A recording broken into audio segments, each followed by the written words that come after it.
Would like to call to order the June 5th, 2017 Cabarrus County Board of Commissioners work session. Welcome, everyone. We are thankful that we have electricity in the building, and I hope everybody else across the county does also by now. First item on our agenda is approval of the work session agenda. And so at this time, I would entertain a motion to approve the agenda, including the changes on page 199. Okay, we have a motion and a second. Any discussion? All in favor, please say aye. All opposed, no. That motion passes. We move on to discussion items, and first up is 4.1 from Infrastructure and Asset Management, Kyle Billifer and Wes Weber, to talk to us about wireless towers. Good evening. Cabarrus County has been approached by on-air wireless group representing T-Mobile to request permission to pursue the design of a wireless tower at the Cabarrus County Schools Transportation Department site located at 111 Union Cemetery Road, Southwest in Concord, North Carolina. Cabarrus County currently owns the property. County staff understanding is that the tower would be 160 feet with all the equipment on it. Cabarrus County staff has walked the property with on-air wireless group representative Wes Weber, and the on-air wireless group has done a site survey. We've asked for some additional things to be put into that actual survey. Cabarrus County staff would like to receive input and direction from the Board of Commissioners about this request, including any possible conditions required by the board. This was our first opportunity to get it all up in front of you. We've walked the site. There are no plans in the county's future for that site. So this is the rear of the facility, well past the stormwater detention pond. You can access it via 601 by pulling off on the side on the grass and walking up in there. The only thing to probably note that there is a grave site in there, and that's some of the concern that county staff had. So I have Wes here, and Jonathan also walked the property with us when we went. So I'll open it up for any comments, questions. Kyle, how are you going to work around the grave site?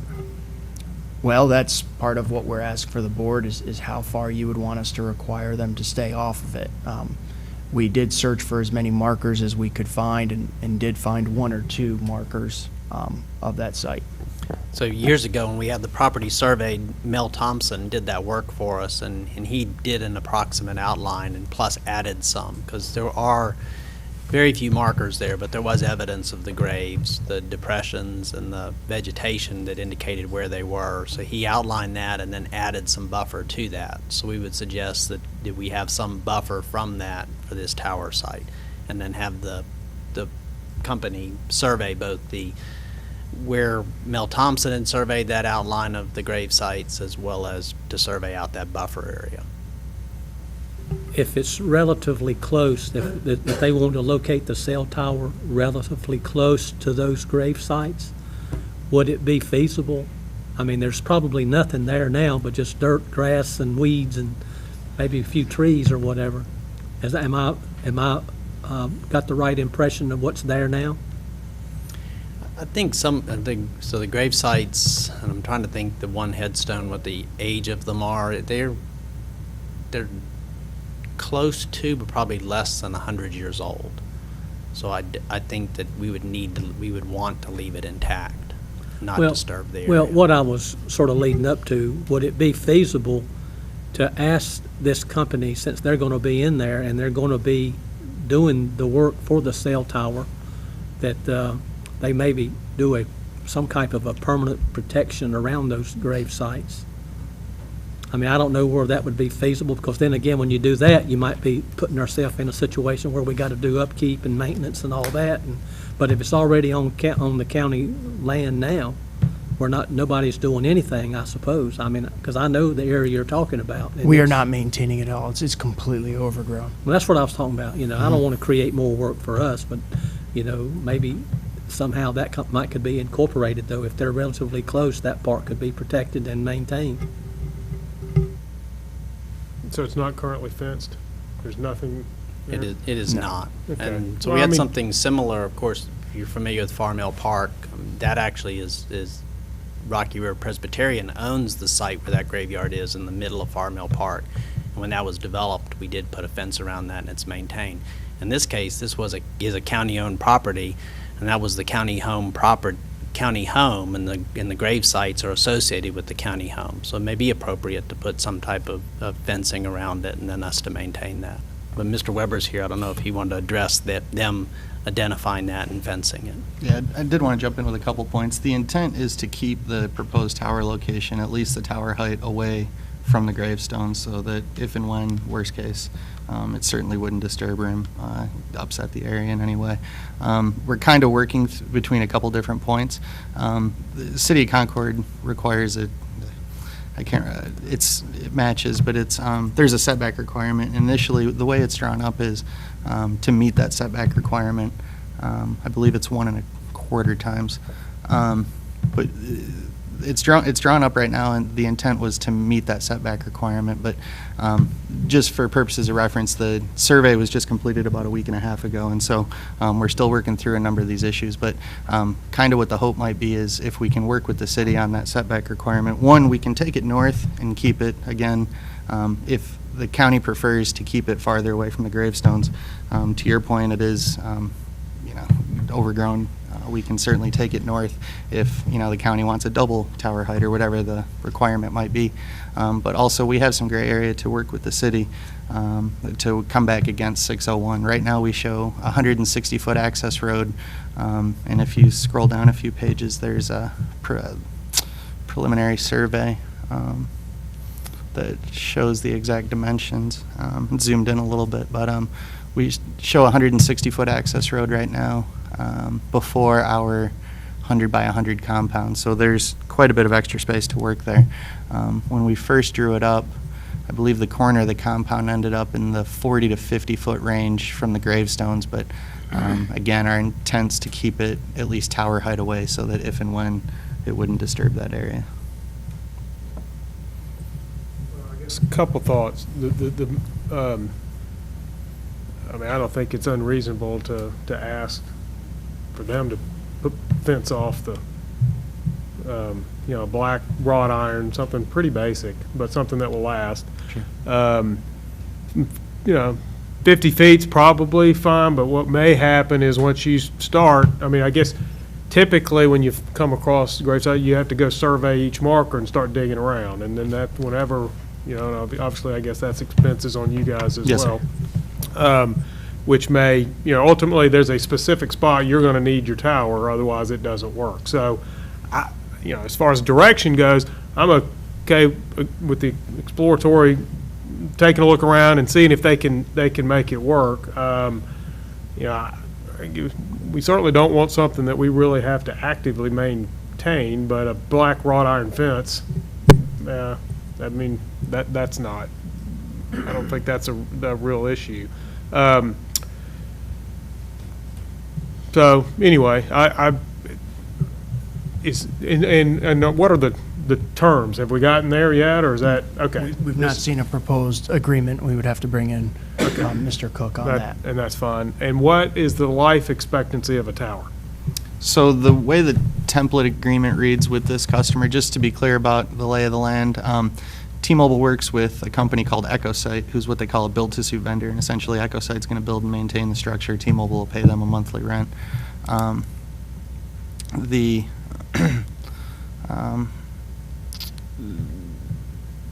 EchoSite, I'm sorry, I was drawing a blank. What was the question? I'm sorry. What's the life expectancy? Oh, I'm sorry. I bunny trailed myself. So the agreement, yeah. Nah, sorry. The EchoSite's boilerplate agreement reads for 30 years. But so here's the thing. It's not that we haven't presented an agreement. My understanding of the process was that we kind of had to get through this discussion with the board and gain somewhat of a tentative approval before we could really negotiate. So as far as the lease terms, I'm happy to go into that. That's what I wasn't worried. I just wanted to know what to expect for how long will the tower So be it, there, or do you expect it to be there? It sounds like basically 30 years. well, for my purposes, they don't build them to take them down, and so I would expect at some point after the structure would build, EchoSite would approach and try to extend the agreement, but really it's getting it built is, the linchpin to that next step, if you will. We advised him we did not want to go into any type of proposal or lease agreement until you guys had a chance to kind of speak on it due to the nature of what's on that property. What is the fall zone for this? What is the distance on the fall zone? Right now, it shows 200 feet. I believe the standard is 1.25 for City of Concord zoning right there. And it's a But I mean, 160-foot as far as structure. us leasing, you're not leasing that much property, right? No, sir. So, So that and would- that's something we can work with. You know, typically in a circumstance like this, we wouldn't need to do it, but if the county has a preference as far as fall zone, and it's possible to have an engineer design the structure so that it collapses either within our lease area or in a predefined radius. I've had them designed to fall within 20 feet of the base before, like Right. 150-foot towers. Well, I just want to make sure that the board understood that if you're only leasing a particular plot, we still couldn't build anything outside of that leased area if we wanted to, because we don't want that tower falling on whatever it is. So I guess that would be a question for you. Would you like to expand the lease area, or would you like for them to design that structure in a way that it falls on what is currently being proposed to be leased? I'm just curious, how often do they fall? I've 33, been in the business since high school. I've heard 2 good stories of them falling in the time I've been in it, so. I mean, One was a tornado, and the other, it caught on fire on the inside. The contractor had a mistake, and so it started to tip and ended up retensiling. It actually didn't even tip itself, but those are the 2. My inclination would be to sort of have them present, 2 scenarios. I mean, either they design it a certain specific way where it doesn't go outside the zone, or they lease enough space that covers. But, I don't think I'd want the county to be sort of in no man's land where it could fall on our property outside of their lease zone. So to me, they sort of have to do one or the other. One solution I've used in New York State, because the zoning's a little bit more difficult up there for these, is we can do, the lease area will be defined as the lease area itself, but then you can do a non-exclusive easement for the fall zone, and it just that way it's covered. And so it's understood that no development can take place inside that easement, but, you can walk through, use it as you would day to day. But if that's something that makes this fit a little bit better, it's absolutely possible. Yeah, I'm just throwing it out there just so you would understand that if it goes there, we're not going to be able to use the property. So, and if you don't mind, then we can continue like this. What I'm thinking, because the bus garage is right there at it, and at the rate that we're growing, I mean, how many buses have we funded in the last 2 months?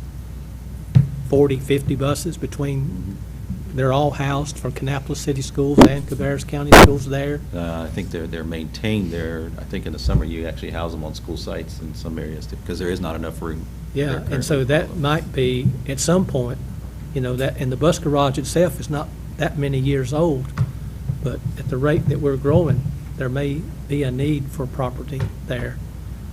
And remember the problem we had with all the rocks and all of that, so there's probably not going to be a lot we can do there. But if we got some land, we might could do something. If the land is tied up, we can't do anything. So my inclination would be to, prepare a design where that it would fall within the least amount of space. That would be what I would think, the least amount of space. Yeah, I guess, Rich, maybe the question for you, I guess there's something, the language we can put in the contract that if for some reason we don't require that and the buses are parked there or something and it happens to fall, you would still be responsible for the repair or the replacement of those buses, which, Well, that would be possible to do something along those lines as well. yeah, so I guess we'll continue to work with them with a couple of different options, come back to you. But as far as the agreement to allow them to proceed with the idea that you're going to okay the site, I think that's what you're asking for tonight anyway, so you can move forward.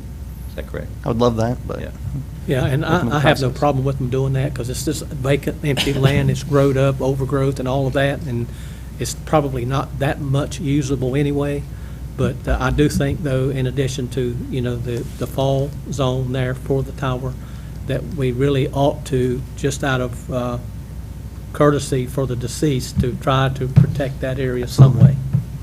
So that's kind of a black wrought iron fence around It what we hasn't got think to be is. anything elaborate, something Okay. that will be there for a while. Okay, It don't, you hadn't got to go in there and replace it, you hadn't got to go in there and paint it. Don't want to create a lot of extra work for anybody, but just out of the courtesy of those people that passed on, we need to try to do a little something to protect that site. Absolutely. I guess my question would be, if you take into account the cemetery and other issues, would that property truly be usable for expansion of the bus garage or other purposes, in your opinion? So, because of the rock on the site that you noted, they maximize the stormwater pond, which is actually a little bit uphill, well, it's the other side of a creek from this. So, for us to expand the bus parking, we have to figure out a way to handle stormwater. So I don't know that, short of putting in a smaller detention area on this side, that we really could expand to this area. That's the difficulty. You can see a sewer line on this map, an easement, that's a low point. So it goes down from the bus garage to the sewer line and back up to the area that's proposed for this site. And then there's some older concrete structures, as if there used to be a road going through the property, that also would be difficult to move. So there's a lot of difficulties with us to expand here. I think if we were to expand the parking area on the bus property, it'd really be more towards Cabarrus Avenue, the other side of it. So it sounds like this may be an opportunity for us to realize some revenue on something that we're not likely to ever realize revenue on. I think that's right. this is part of where we looked at the feasibility for county fleet maintenance, and it was the same problems we ran into. Right. Yeah, you can still park up through there. And that pond was constructed for the entire site, right? All the way up to Cabarrus Avenue? Kyle constructed a pond, temporary one, when we did the clearing of the buildings, but I'm speaking of the pond that's for the bus garage itself. It's down to the southern end of the bus garage property. Right. Mike, I don't want to say 100% that large stormwater pond can handle that entire site. Right. If we were to expand parking going towards Cabarrus, we might have to add something. And I guess what Jonathan is saying is we already added a little one. It was just during the demo, so Right. it's closed now. It's no longer permitted, but that's where we'd be looking at something else if we did have to expand parking. Okay, any other comments or questions? Have we given you enough to work with? Yeah, our direction will be to allow them to move forward with their design and getting us some different proposals and options, and then coming in front of the board again, hopefully by July or August, to move forward and have you all make some decisions. Okay, very good. Okay. Thank you. Thank you. Thank you for your time. I really appreciate it. Yes, sir, thank you. Next up is 4.2, another cell tower lease, and Will Crabtree's here. So I'm going to introduce this item quickly, and then Will, I think, wants to speak to it. This is a proposed co-location. I believe it's actually equipment on the light pole at Kannapolis Middle School at the football field. It's in the city of Kannapolis's jurisdiction, and they've actually already applied for a conditional use permit and a variance. They have different height restrictions and fall zone restrictions. So Kannapolis City Schools is interested in entertaining this lease. Again, Will wanted to talk to you about the terms of that. What I proposed here was that you provide direction, but in this case, we probably would, based on your direction, bring back a proposal to you at your regular meeting, because Kannapolis is actually scheduled to hear that variance and conditional use the day after your regular meeting. So if it could be decided on that night, they would be able to move forward. Otherwise, it would need to be tabled again. Okay, thank you. Just wanted to talk to you about this proposal. It would be on an existing, or in the place of an existing light tower at our existing football field on the existing property. The tower in question right now is 70 feet tall. The proposed cell tower would be a total of 82 feet tall, so 12 feet taller than the existing structure. On the picture you see here, it would be my lower right-hand corner looking at it. Like I said, on the existing pole, they would, I have a picture of it here. I don't know, you can pass that around. So you'd have the cellular apparatus below and above the light fixtures. There would be a construction of a small building there to accommodate the equipment for the cell tower. The biggest reason we're coming is, one, to ask your permission to do this. County does own the land. And two, would be to ask that any lease proceeds could be turned over to Kannapolis Middle School. Not the city school system, but the middle school.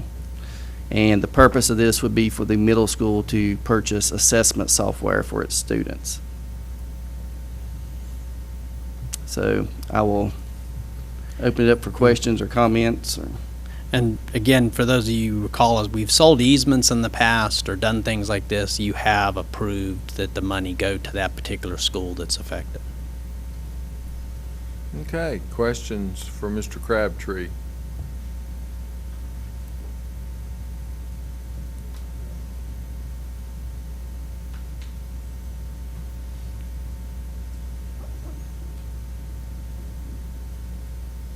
You got a picture of the tower? I passed it around.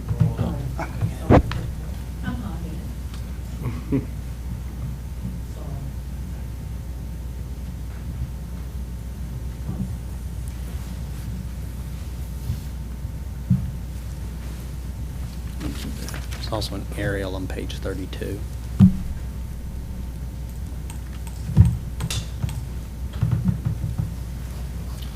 Okay, it appears that no one has any questions or concerns.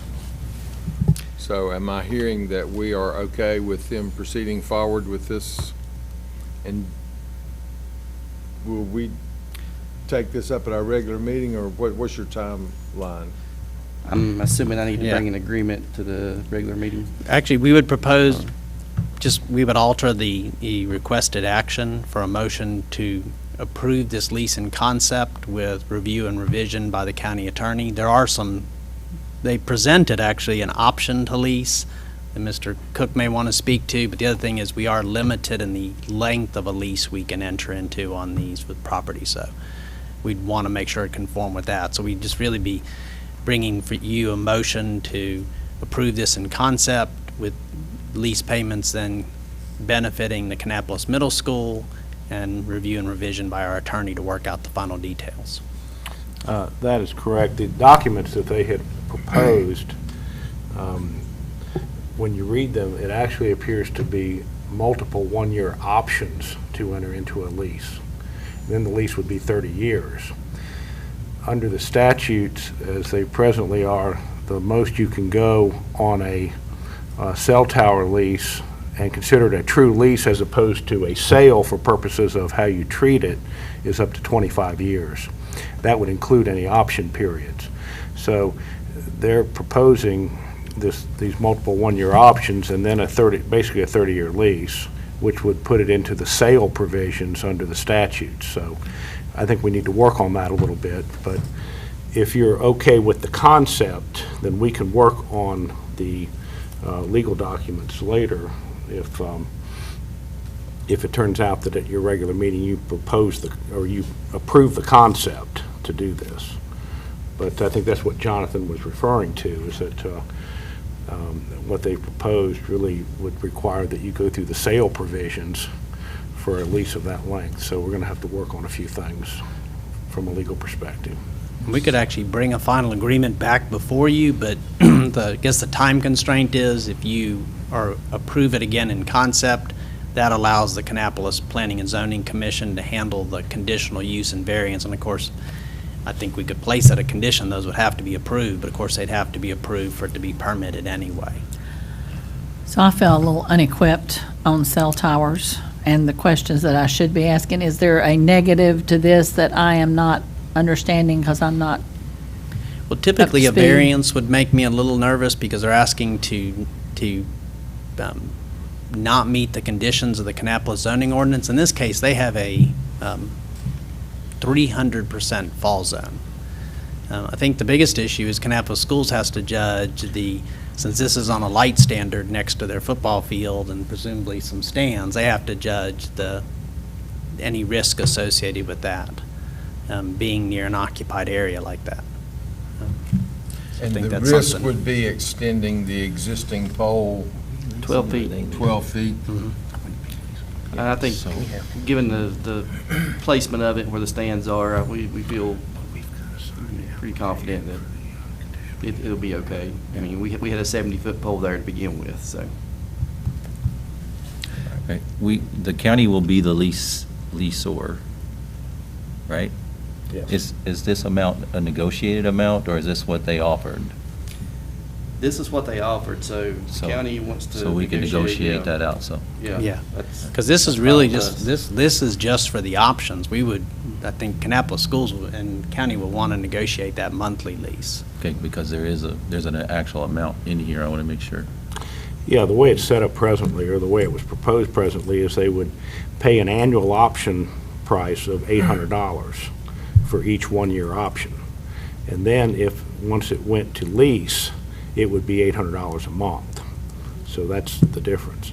Essentially, the way the documents are drafted at this point, they essentially tie up the property for a period of time, and arguably indefinitely, which there's some legal issues with that. But I think that it would appear from all the activity that's gone on with this transaction that they would propose to go to lease fairly quickly. And that's what's been proposed, is $800 a month at this point.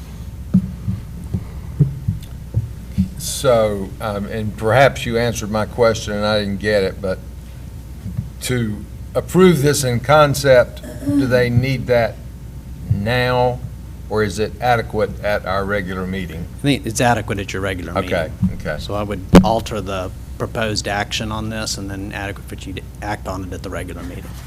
Great. Anybody else have questions on that? All righty. Thank you, sir. Thank you. Okay, next item, 4.3, cooperative extension, ADA bathrooms and furniture for county departments, budget revision, and Pam's going to talk with us about that. Yes, earlier we brought a budget revision before you to utilize some of our Medicaid hold harmless excess collections over our budget to do some one-time projects that we took out of the budget to help balance this year. This is the final allocation of those funds. We had a project that we were unable to fund with capital reserve money, which was the ADA modifications to the cooperative extension bathrooms. They have a great deal of programs over there, and that project really needed to move forward. In assessing the actual facility for other uses, the majority of the furniture and fixtures that are within that facility are 20-plus years, and some of those are no longer safe to be utilized within the department. We began trying to purge some of that stuff out of the facility last week, but this also proposes to replace furniture for soil and water and for cooperative extension, to take the big back area and make it more conducive for meetings and workspace instead of a lot of file cabinets and piecemealed furniture options that they are utilizing for some of their volunteers that come in.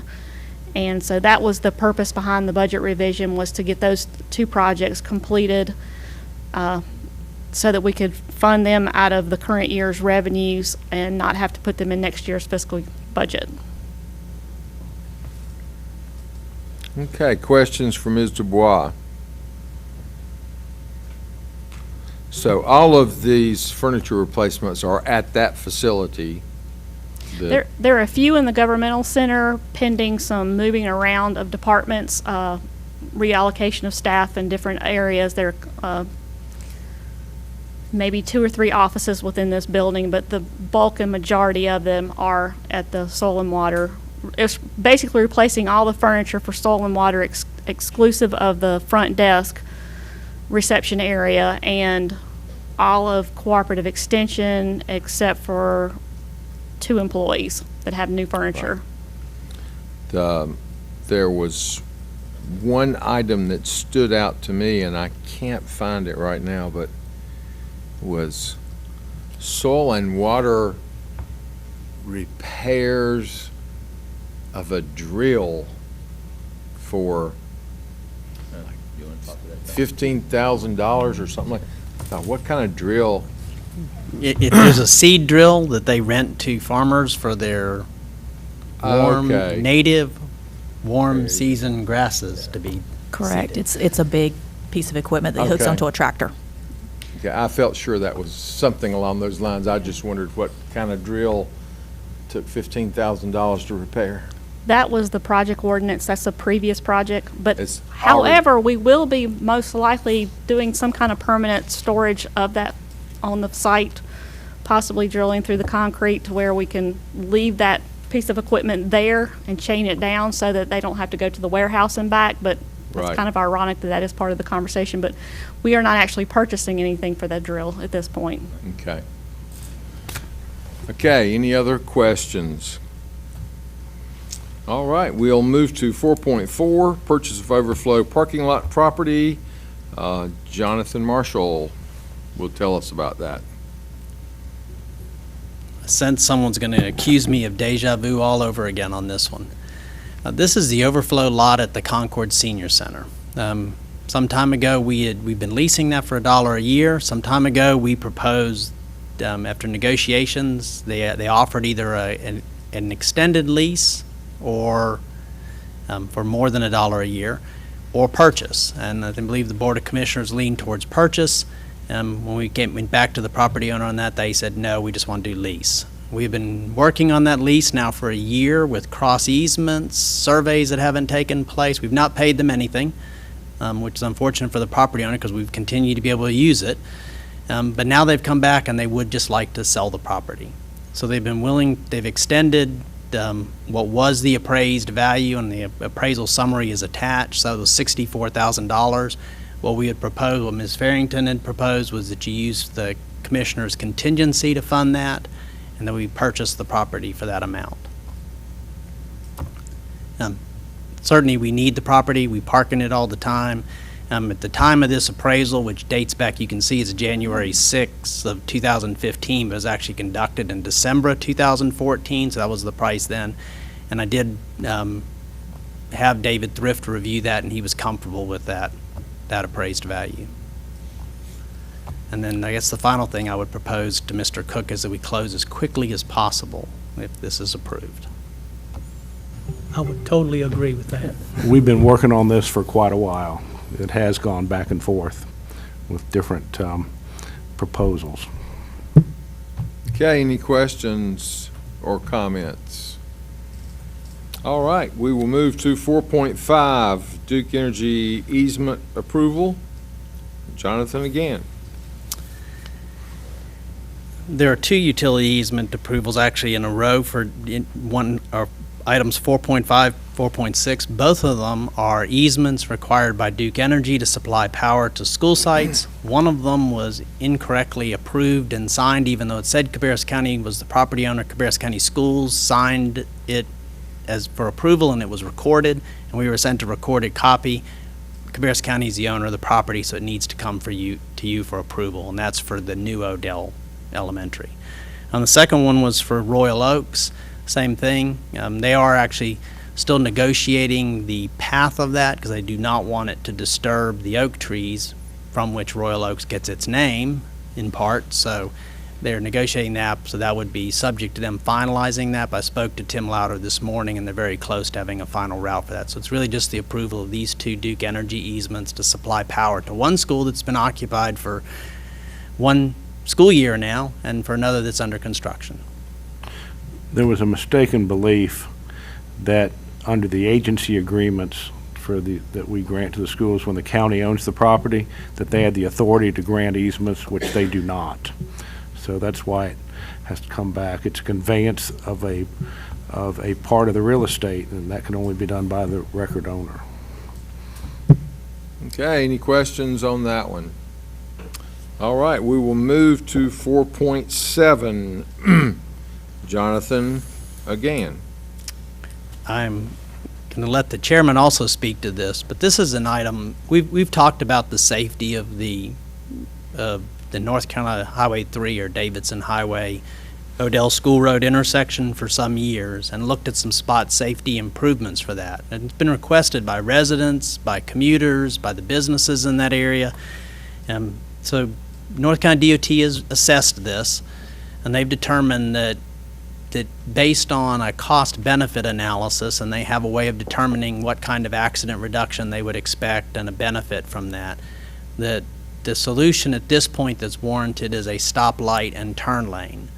There is a belief that one of the rural roundabouts, which we're seeing constructed quite a bit in adjacent counties, there's some in Mecklenburg, Rowan, Stanley County has a number of them. In fact, there's more that have already been approved for Highway 218 and Highway 200, that a rural roundabout would be more effective in treating the safety of this intersection. It does not meet those cost-benefit ratios for them to fund that, however. So what's been proposed in working with, in particular, Fred Wally, who's one of the residents there, and then Representative Larry Pittman, is to ask for discretionary money from the House and Senate to help fund that additional cost. And we proposed a resolution from this board to support both the House and Senate providing that additional funding. I forwarded a copy of this to the city of Kannapolis also, because they have some jurisdiction in that area. I've not heard back from them, but I know they had some interest in also approving a similar resolution. I don't know if Commissioner Morris wanted to speak to it further. Well, yeah, I was originally contacted by Senator Newton regarding our position on this, or if we were interested in taking a position. I told him we would explore it, which Jonathan has done. I also spoke with Kannapolis City Manager and asked him if they had any feelings regarding this, or if they had addressed this previously.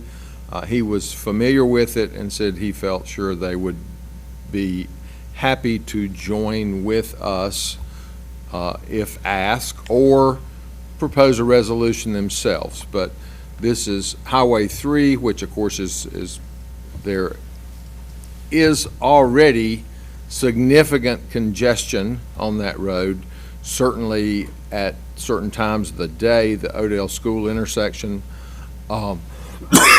excuse me, which they're very familiar with. It's going to increase in intensity when the other portion of Highway 3 is expanded to 4 lanes, which they are in the process of working on now. I also spoke with some of the property owners out in that area that have expressed concerns to me in the past about traffic congestion in that area and some of the accidents that have occurred and the basic difficulty to navigate that area. So we bring this to you. I think I may have spoken with several of you about it individually, just to get your thoughts. This basically would just escalate or is an attempt to escalate that. They've already approved funding for a traffic light at this intersection. I think I'm right, Jonathan? That's right. It comes in at a very bad angle, which makes it even more difficult. This traffic circle would be a much better solution, according to the traffic folks, to it. They just didn't have adequate funding to do it. So with the cooperation of Senator Newton, as well as Representative Pittman, and the House and the Senate, they feel there's a good chance they may be able to secure some additional funding to address this in a better way than what has been proposed. So I think we do have included in our agenda a motion to suspend the rules and take a position on this tonight to help them with what they're trying to do while the General Assembly is still in session. So certainly would open up the floor for any questions, comments, or concerns that any of you might have. And thank you. Been out that way many times, and I think it needs lots of help Right. from a safety issue. So I would make a motion to suspend the rules of procedure and consider a resolution. I'll second the motion. Okay, we have a motion and a second to suspend the rules. Any discussion? All in favor, please say aye. All opposed, no. Then I would entertain a motion that we adopt the resolution regarding safety improvements to the intersection of North Carolina Highway 3 and Odell School Road. So moved. Okay, we have a motion and a second. Any discussion? All in favor, please say aye. All opposed, no. That motion passes, and we will get that resolution to the appropriate parties. Thank you. Next up is 4.8, and we have Anthony Hodges and Ben Rose with us to talk about DHS fiscal year 18 HCCBG funding plan. And I Good see Ben is sending you up here. That's correct. All along. That's right. He's going to back me up. Good afternoon. Thank y'all for letting me come this afternoon. You do have in your packet the funding plan, which is a fairly large document, but I'll just give you just a brief summary this afternoon. Just for some background, Home and Community Care Block Grant is funding that we receive, or the county receives. It's federal funding and state money. The federal money comes from through the Older Americans Act, and then there's state funding also. So, and then it's statewide. It is maintained by the Division of Aging and Adult Services. Then it's sent to the Area Agency on Aging, which then distributes to the counties. The amount we receive is determined. There's a funding formula that takes in demographics of the county, the population, that determines how much we receive. For Cabarrus County, we are the Department of Human Services is the lead agency. So as the lead agency, we make sure that the committee meets, the committee decides what to do with the funding, and then we are responsible for getting the funding plan put together and submitted to the AAA. We do have like I said, a Home and Community Care Block Grant Committee that's made up of all the providers, have a representative, plus there are community representatives from each area of the county. Each municipality is represented on the committee, and Commissioner Honeycutt is your representative for that committee. As far as the funding for our citizens to be eligible for each of the programs, for the main eligibilities, they just have to be 60 plus and need the service. And then each individual program has other specific eligibility, but that's the main eligibility requirement. There's a list of programs that are offered through this, and their committee decides which of those programs to fund. And we're pretty stable through the years of which those are. Right now, we do 10 different programs through this funding. Through DHS at our Aging and Adult Services, we do in-home aid, 2 levels of in-home aid services, personal care services, and we do adult day care and adult day health, and the congregate nutrition, the Lunch Plus sites. Through transportation, we do the medical transportation, and also we do just general transportation, which most of that is used for taking individuals to Lunch Plus, to the congregate nutrition. Active living in parks, we fund senior center operations, or some of the senior center operations for active living in parks. Through planning and development, we do housing and home improvement, or home repair through that. And then the only non-county agency that we fund is Meals on Wheels. We do home delivered meals, some funding there. Right now, the funding that we get is a little bit over $776,000. Plus, there's a 10% county match for that, except for the Meals on Wheels portion. But there's a 10% county match that's required for that. Right now, that funding is an estimate that's based on our current year funding. The state has not come out with final numbers yet because of their budget process, but that probably should be pretty close to what the funding's going to be. There is a possibility. There's $969,000 in the state budget that's part of that budget that's non-reoccurring, so they have to vote on that every year, and there's a possibility that won't be included this year. If that's the case, then that'll cut that funding by about 2%. And the subcommittee at our last meeting decided that if the difference between what we've presented and what the state finally reaches is less than 5%, then I'll just make that adjustment proportionally between the programs. If it's over 5%, the committee will meet again and decide what to do with that money. And I think that's all. If anyone have any questions on it?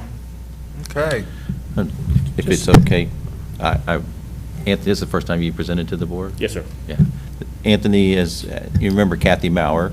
Kathy retired. Anthony was promoted to her position, and he is now running the Adult Services Department. So he's done an excellent job since he's taken over. Budget process went very smooth. He only argued with us a little bit, and We let him get his way some, and sometimes we didn't, so. But, I was still very appreciative. yeah, but I did want you to know that Anthony has been promoted and is doing a very good job. Thank you. Thank you, Anthony. Where is this is for Pam. Pam, where will the 10% local match, is that set aside in the budget already, or do we need to appropriate money for that from Commissioner's contingency, or how is that going? It's in the budget. It's already in the budget already? Okay. That's all.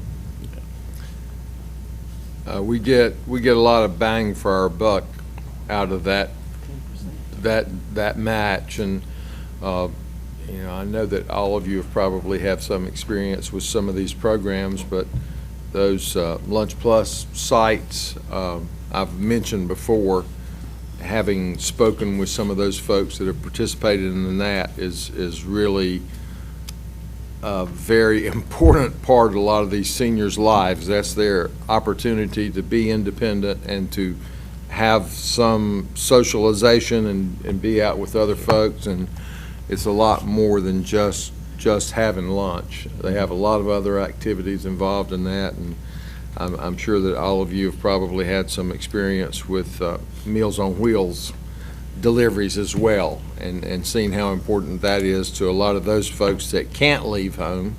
We could go through each one of these, but there are a lot of really good programs covered in this. Anything that any of you would like to add or ask? Okay, we thank you. Thank you very much. All right, next up is 4.9 from Finance, Limited Obligations Bonds, Susan Fearington. I have several items coming up. So the first one is for the limited obligation bonds. It's our debt that we're going to issue in the fall. And I wanted to add a statement in the project ordinance to cover what we're fixing to talk about. And I want to do that for the 17 and the 18 issue. But what it is, right now we're in the process of working with we're going to be working with the rating agencies, with our bond attorney, with our underwriter, and we need to pre-audit contracts. And what we'll do is we'll be being reimbursed when we get our debt proceeds, but in the meantime, we need to set aside money for these legal fees. So I cannot pre-audit a contract if I don't have the money budgeted. So there's a budget amendment attached to be able to do this procedure, and then there's a statement that we'll add to our project ordinances that actually gives us ability to move money around, so we can do that with the county manager's approval. So that's added to the agenda, to the project ordinances. That's why I went ahead and put the 18, because knowing that next year we're going to be issuing debt again, and we'll be in the same situation. So I wanted to add that to the project ordinances.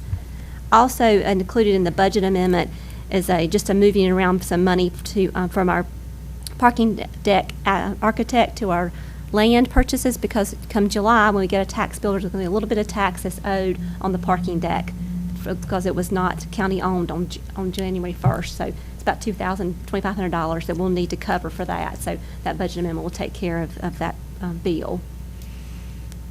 Is that money that we will pay to ourselves, or a portion of it to go to the city of Concord? It's a portion will go to the city of Concord, and then the portion we'll pay to ourselves. Right. Okay, commissioners, questions or comments? Okay, thank you. Next up is 4.10, Construction and Demolition Landfill Budget Amendment, and Susan will stay with us for that. Okay. About every year, every other year, we'll do a post-closure estimate where they go out and see how much does it cost to close down the landfill. And after it's closed, we have post-closure procedures that have to be performed for 30 years. So you have to keep on hand a liability so you can have enough money set aside so you can pay for these expenditures. So we have that updated, and we have expanded our landfill, if you know, that past year. So we have to increase our liability, and in order to do that, we have to run that through an expense in the current year, which we will do through the capital reserve expense. There are adequate funds in our fund balance, retained earnings for the landfill, to be able to cover this. So this is just a budget amendment to move the money from our fund balance to the capital reserve expenditure account, so we can increase our liability and expense the other side. So it's an accounting entry. There will be no checks cut at this time. It's just to make sure we have enough liabilities on hand. Okay, questions? It seems to me we do this twice a year, not every 2 years, but I'm sure you know what you're talking about. And just to give an idea too, the closure expense with this new estimate is 1.4 million, and our post-closure is 2.5 million. So, certain environmental things you have to do. Right. Okay, next we have 4.11, Health Insurance Fund Budget Amendment, and Susan will stay with us for that. Okay, so each year, towards the end of the year, we'll take a look at our health insurance fund and see where we are. And this year, we've had some high claims towards the end of the year. So at this point, we need to increase our line item to pay the claims by $1.1 million. We will continue getting bills for May, June, and we have to estimate what we're going to get in June, because right now it's sort of, you don't know. So we have some investigations in our department. We think 1.1 will do it. However, we're not taking 1.1 from our fund balance. We only have to take $537,000 from our fund balance. And let me tell you about a couple of things that have happened during the year. We've had a decrease in our administration fees because we have increased our stop loss, and so that was we were able to reduce our per employee month for our stop loss from $142 per month per employee to $81 because of increasing we jumped our options from $100,000 to $200,000 during 2017. So not knowing what that was going to pan out till now, we were able to decrease our administration fees. So we used some of those savings from administration fees to put over towards our claims. So that helped a little bit. We've also had some increases in our revenues for our clinic fees. Now, when employees go for, they have an HRA account, when you go, they have to pay $5 for a non-preventive. Then, like if you're sick or something, you have to pay $5. Those fees, we didn't know how much to budget for that, so that was good. So we're increasing our revenues for that. We have pharmacy refunds that we received, and we have interest on investments. So in total, we have to have to appropriate our fund balance by $537,000 in order to put the $1.1 million towards our claims. So that's a net of $537,000. We've also made one small change, as you'll remember, that I think HR has presented to you before. We've changed when new employees are on board, now they are going to be, they have to choose the HRA instead of the HSA, so that's some, other way, sorry, backwards. They have to choose the HSA and not the HRA, and so there was some cost allocations between the two line items for that, too, so. And that $5 fee was for the HSA. Did I say it wrong, too? That's okay. One letter off makes a big difference. HSA, the Health Savings Account, people have to pay $5 because of IRS rules. Thank you. Thought I was on a roll. What are pharmacy refunds? Some of the savings, and I think Lindy was here, wasn't she, earlier? Some of the savings from using different drugs. Correct me if I'm wrong, Lindy. That.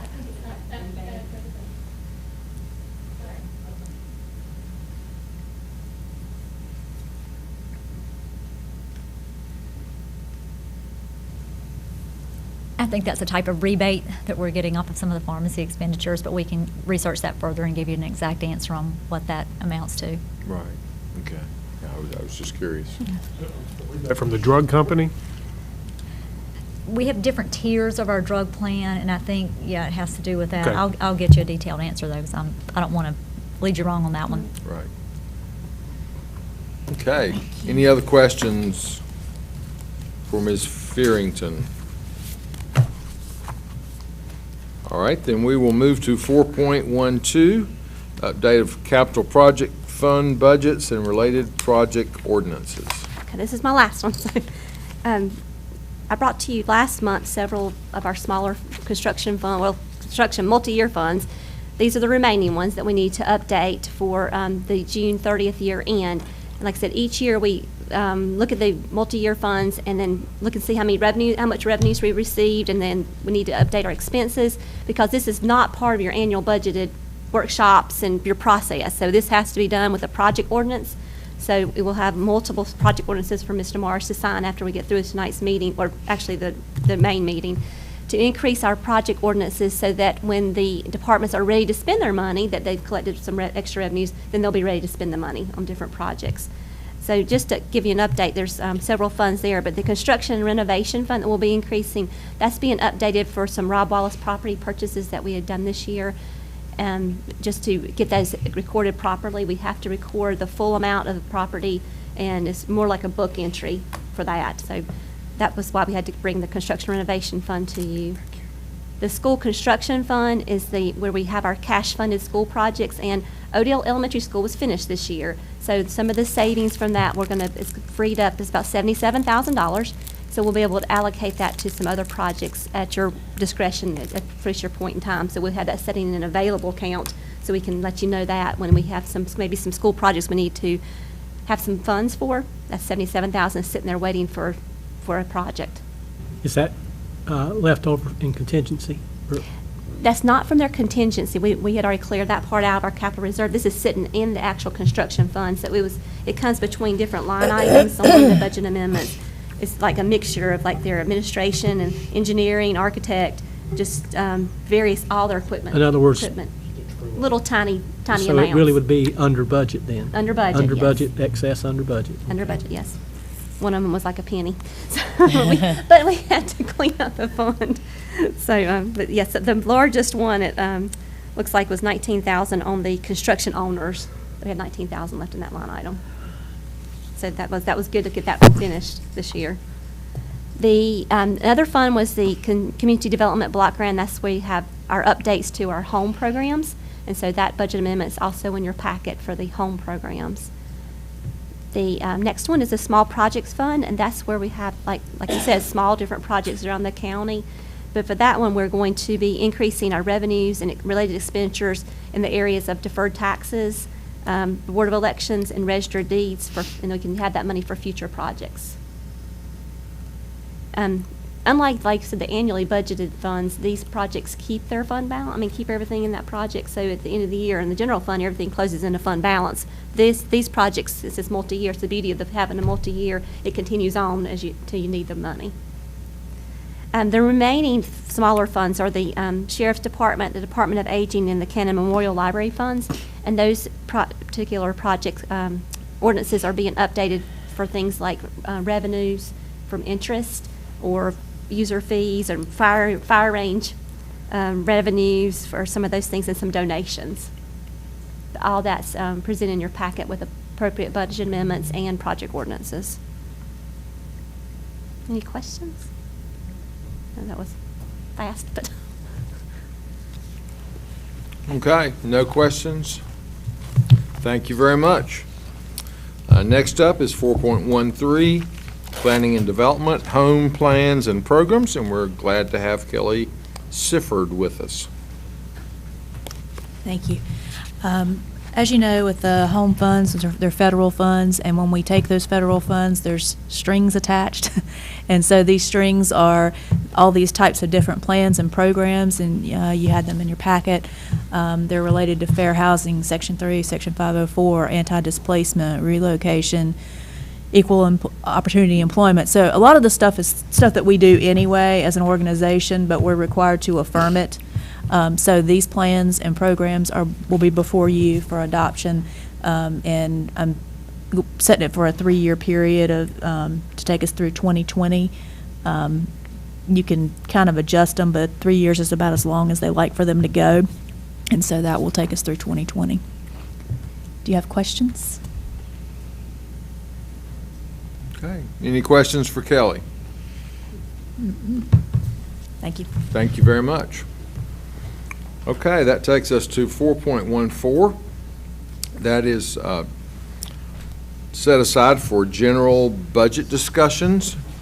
If any of us have questions or comments about the budget, or if our budget folks have some things to give us. Yeah, I just have a few quick updates. You'll see provided along more spreadsheets. So the first spreadsheet I wanted to show goes over the proposed tax rate increases by the volunteer fire districts that you heard from. I believe it was May 25th. So you'll see the effect on the revenues and expenses if you were to adopt those rate increases, and with the explanations proposed by each fire district. So we just wanted to provide that for your information. Any questions? I can go through each one if you. No, I probably should have asked this question when the presentations were made, and so maybe Mike, this is more for you, but when I read out here the explanation and it says to match the rural rate to the city rate, is there any difference in service other than maybe time? I mean, there has to be some, time has to be, maybe I'm making an assumption there, and I mean response time, but other than that, when we say we're going to match the rates, and that seems reasonable, I guess I just wanted to make sure, are they paying the same for the same service? Let me make sure I'm answering correctly, yeah. You're asking, is there a difference? In service received by the customer whose rate is going to match the city? If the cities would argue yes, and you're talking about between the city responding and a volunteer responding, is that what you're asking? Yes, I guess part. Or what they're saying is we're contracting with the cities for Concord and Kannapolis. We contract with them to run into rural districts that we're responsible for. Right. So what they're saying is that that same equipment and that same amount of personnel and that same level of personnel is responding outside of the city as much as they are inside the city. Therefore, their fire budget within the city is at a certain percentage of their budget equated to tax rate. So they say that it's only fair that if an individual living in the city is paying at a certain rate and and paying for that equipment and those personnel, then the ones that are enjoying the benefit of them coming outside into the rural district should pay the same. And I thought that was the general gist of the overall, what I was thinking about it, and I just wanted to kind of, I guess, hear that again or make sure. It is, and for a lot of years, the rates were different, and they've done it, and I think now Harrisburg was the first one that we adjusted a few years back, that the board agreed to match the rate, now Concord and Kannapolis. And instead of doing it all, they've agreed to phase it in.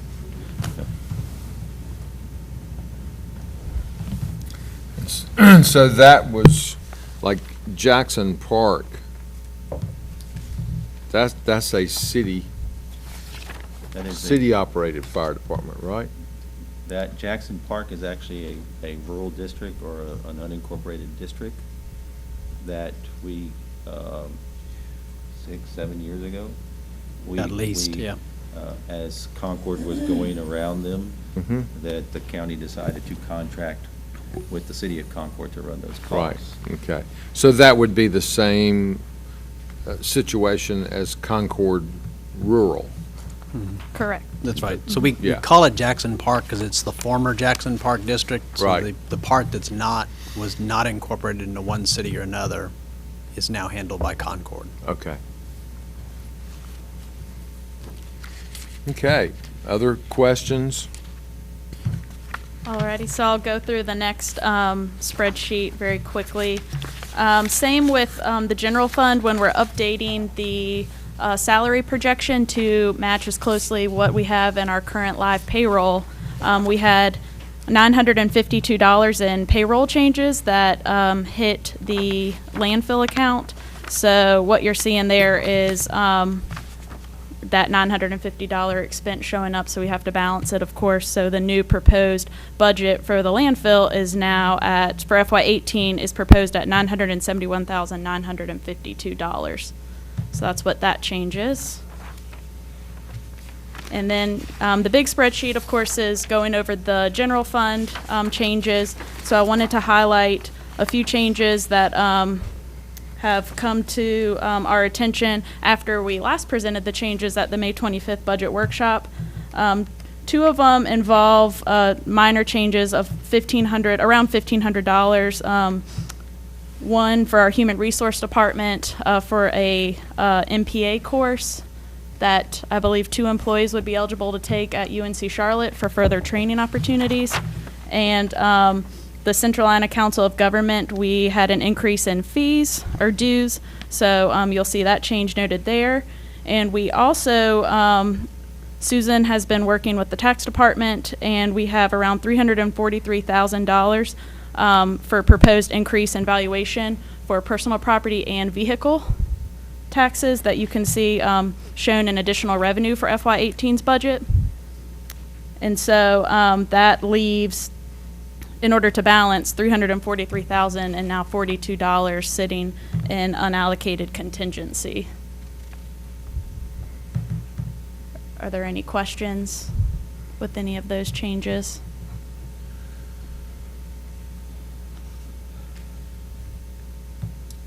And just as a reminder, the 343 is in addition to what we have in a budgeted line item of 300,000 for it. Plus, there's roughly about 40,000 that was left over from the May 25th meeting. Right, so then, yeah, thanks for that. So the new unallocated contingency total is $383,220. The majority of that, of course, coming from the increase in valuation from the tax department on property taxes. And Rowan and Cabarrus Community College had requested at the budget work session that they would like to reallocate the $100,000 that they had for the HVAC system at the CBTC. They would like to allocate it towards their South Campus Building 2000 renovations and for it to do a bathroom remodel, which is second on their priority list for FY 2018. So that was the information that you had requested to what was that specific project, and I received that today. Okay, the other one, we talked about the nurse at Mary Frances Y. I sent you the information out today. Was that clear enough, or was there any other? And understand that in the current budget year, Cabarrus County does not fund that position at all. So that what we're proposing is a 0.5 position total funding from the county. So it is a new half a position that you would be funding through the health department. And that was an increase from 40% funding to 50% funding. So there's still more hours going to Mary Frances Weil than there was in the current year's budget. Correct.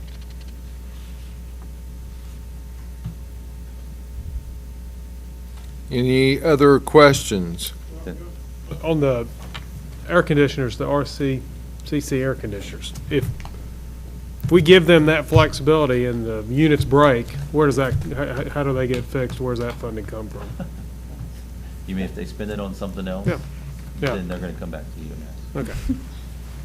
How old are the units? Do we know? It might be in the book and I haven't seen it. So if it's in there, I apologize, but do we know how old they are? And on that note, I would not want to move the money for that sole purpose, that if we get to the end of the year and the units or whatever, and the money's available at the end of the fiscal year, I think that would be a time to consider it. But, it'd be our luck with everything going out power-wise today and all night long, that those units, something could happen with those units, and then we're going to have to turn around and come up with another $100,000. So I would not want to grant the flexibility at this time. I'd rather wait. And Mr. Billiford said they're 10-plus years, and we did phase 1 this fiscal year, and phase 2 was for next fiscal year. So we've replaced a portion of them this year, or they have, and then this was the second phase of that replacement that they're wanting to change. Are they rooftop units? Is that what we're talking about? Okay.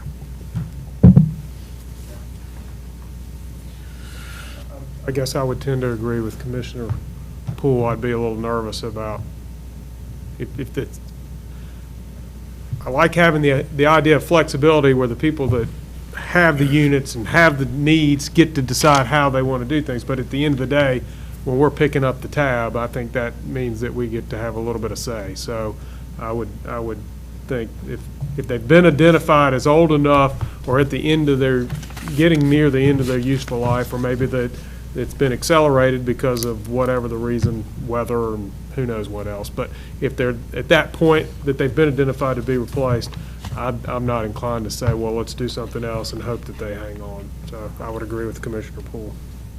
I guess I would ask the question of Mr. Billefer, the Phase 1 replacements that have been completed, were they of the same age range as these included in Phase 2? We did not conduct that, so I would Okay. hate to speak for them. I mean, I know the building pretty well, and I believe they're all within a similar age range of maybe 1 to 2 years from each other. Yeah, they were all installed when we did the complete remodel of that Yeah. facility. So they were all installed at the same time. So is We've that had considerable 10-year life moisture. expectancy is? For those, it kind of depends on the tonnage and the maintenance schedule that they're on, but you can go, 13, sometimes 15 years. We tend to try to stay around the 12 or 13-year mark with ours. Those units have also been used pretty heavily to combat the moisture problem that building had. Because I Right. know the county picked up the tab on retrofitting them to have the reheat strips for natural gas because the moisture in the walls bleeding in there. So I feel if they budgeted for them, they did it for a reason. It's item number 6 on their 2018 list. And then in 2019 is the next set of replacements. And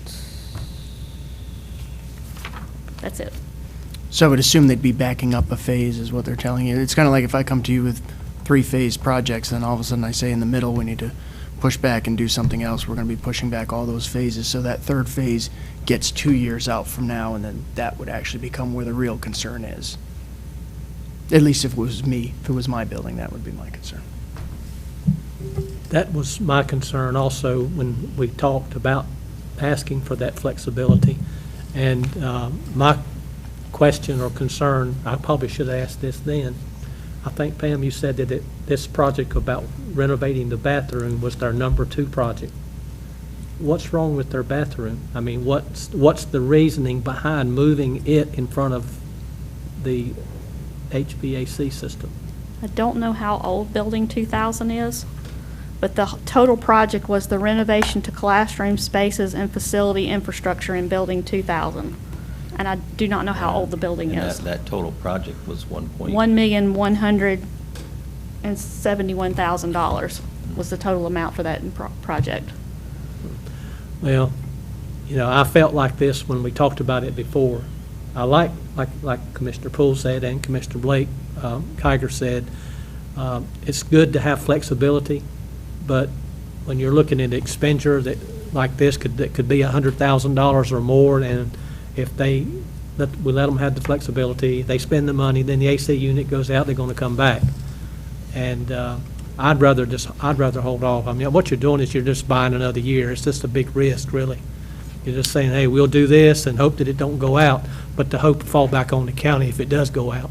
And I'd rather see us go ahead and get it fixed with what it's intended to do for, and not do the bathrooms now. If they're usable, they're functioning well, they're not having any real problem other than they just need to be renovated, I'd go with the HVAC system being repaired or replaced, whatever they got to do.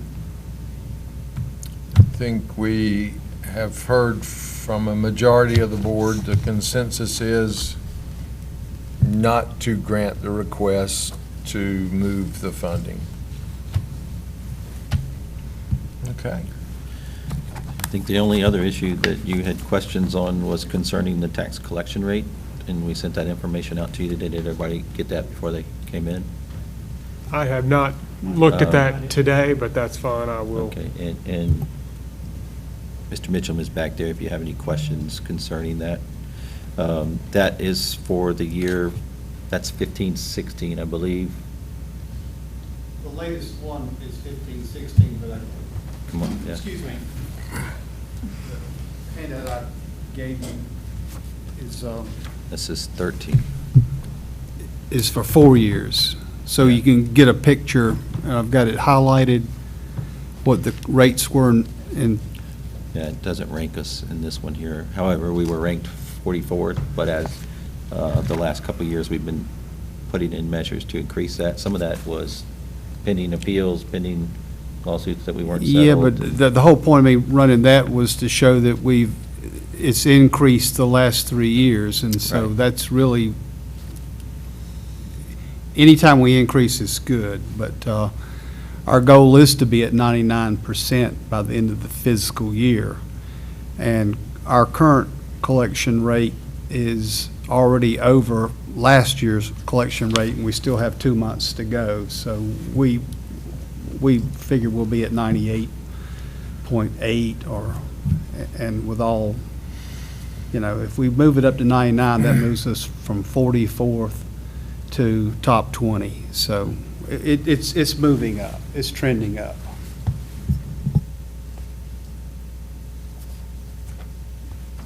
Did you say you sent that email out today or I earlier? believe we did. Okay. You didn't get it? I don't have it either. If I it know can, we were looking at it earlier, so if not, I'll get it to you, and I'll also get this latest one here. It's got the. Yeah, I found the link to the treasurer's page, and I guess I could probably just send you that link and how to find it, but then you can just search through and look at the previous years, and then when you see that we're going up every year, I mean, that's our goal, is at some point we'll get to a point that we just can't get it any higher, so, and that's our goal, is to make it go up every year. I would say 99% is getting pretty close to that point. Yeah, but it's kind of mind-boggling when you see Wake County at a 99.8. Really? So we got to get up. Absolutely. The other side of it is if you don't ever have any real estate appeals, you'll be at, it'll really go up, but so assessments, collection, type thing. That's all that we had from the last 2 work sessions, so unless you have any other questions, concerns. Any other questions?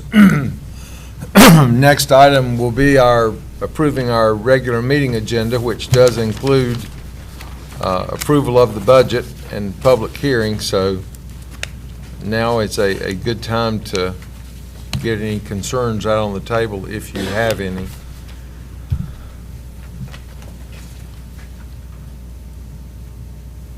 I don't really have any concerns at all, just full of gratitude, really, for the effort that was put into this year's budget. I got a text yesterday from a prominent person in the city of Concord, and he was telling me that we had some miracle workers amongst us. And I felt like that he was probably right on track, because it was a very difficult year with all the different things that had to be funded, with all the different requests and all of that. And for us to come out like we have in the proposed budget and maintain a 70-cent tax rate, it's almost miraculous, in my opinion. So I tended to agree with this person, for whatever that's worth. Well, I think hats off to staff, has done a tremendous job, and, I've said to a number of people since our budget workshops, which went very smoothly, and I've explained to some people, not that they've asked particularly, but that we went through that so smoothly because this is not the first time we've talked about these items, and a lot of these things we've discussed throughout the year at various different times, certainly with major discussions about a lot of the items beginning with our retreat in January. So it's not something that just happens overnight, and I think that is certainly helpful to me to have some background and know what we're talking about until we get that big book in front of us. And I know Commissioner Kiger has commented, as well as others, that budget book does not look too appealing to read when you see the size of it, but if you read that, and certainly the material that go along with it, it's a Cabarrus County 101, basically, because there's a lot of information and facts and background, and it's, you know, I understand why our finance and budget folks have won awards many consecutive years because of the way they put that budget document together. You know, we'll point out to anybody that might be watching on television that that is available in its entirety on our website for everyone to look at and study in whatever fashion they would like, and we're certainly available to try to answer any questions they might have about anything there. Any other comments? Okay, hearing none, we'll move to number 5, approval of our regular meeting agenda, which you all have before you, which is many of the, most all of the items that we've discussed tonight. It looks like our regular meeting is going to be big for appointments to boards and committees. We have 11 different ones on there, so that's going to require a little time. But do I hear a motion that we approve the regular meeting agenda as presented? Chairman Morris, if I may interject. Item G6 on your new business agenda, the wireless tower at the Transportation Department site, I believe I heard that was going to be bumped out to July or August, so you may want to note the removal of that item. Okay, and I think we let them walk away without a real clear, but I think we're safe to at least move it to July. And then if they come back and say they want it moved to August, then we can do that as well. And that was G6. So we'll just move to July on that one. Is that agreeable with those of you that made and seconded the motion? All right, any other discussion? If not, all in favor, please say aye. All opposed, no. That motion passes. We do have need of a closed session tonight. So at this time, I would entertain a motion that we go into closed session per North Carolina General Statute 143-318.11A3, 4, and 5. That is for pending litigation, economic development, and acquisition of real estate. Okay, we have a motion and a second to go into closed session. Any discussion? All in favor, please say aye. All opposed, no. And we are now in closed session. Thank you.